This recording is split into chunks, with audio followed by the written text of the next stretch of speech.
Рампата кон Русино останува спуштена и понатаму. Граѓаните одлучија да ја продолжат блокадата и во следните 10 дена. Пристап до депонијата засега имаат само камионите со отпад на Гостиварски комуналец, според договорот. Од граѓанската иницијатива Стоп Русино, чист воздух за Гостивар, велат дека во меѓувреме очекуваат да остварат состанок со градоначалниците од Полошко за да се разговара за нивните барања.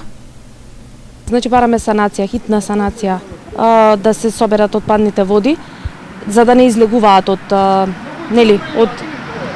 ѓубриштето, а потоа значи бараме да се исчисти патот кој што е натака, како што знаете, патот е полн со ѓубре, патот од кај Бањица да се исчисти.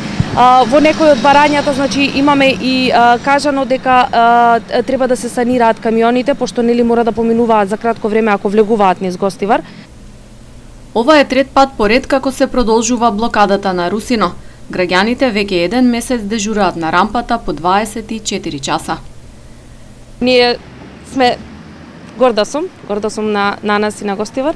Значи еден месец на блокада не е лесно, поготово во пандемија и поготово во време кај што има и летни одмори, кај што е толку топло. Август сите знаеме дека е најтопол месец во годината.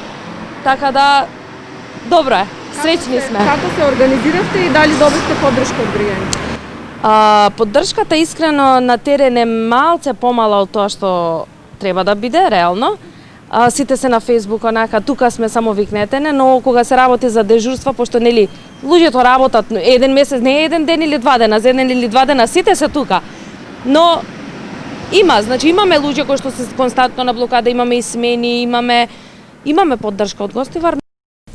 Додека граѓаните децидно бараат затворање на Русино и дислокација, институциите се залагаат за имплементирање на проект за уредување и стандардизација на депонијата во регионална за сите полошки општини.